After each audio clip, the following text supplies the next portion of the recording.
Ay, ayan. May bulaklak na po ang ating kamatis. Ganda po ng kamatis natin, no? Tataba.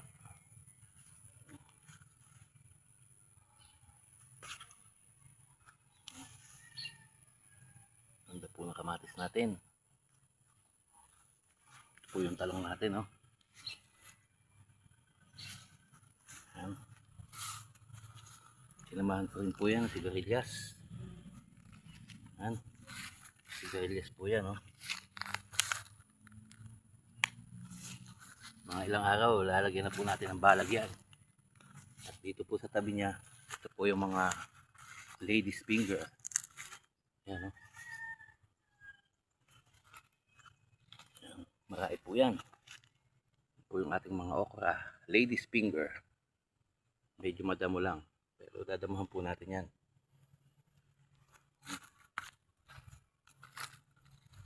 Ito po yung ating mga sitaw. Yan, gumagapang na po sila. Oh. Yan. At sa loob po niya, nandun may talong din. Yan, gumagapang na.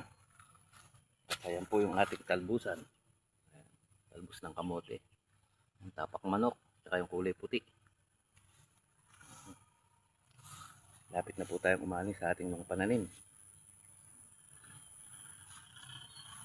Ayan, ang sitaw natin. May bulaklak na sila, oh. At dito po, oh, may sigarilyas din tayo dito. Ayan, oh. Sigarilyas din tayo dyan. Ayan.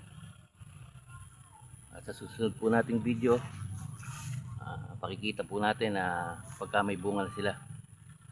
Kaya follow po kayo sa channel na to para po makita natin yung ating mga pananim na humaharvest na tayo. Okay po. God bless po.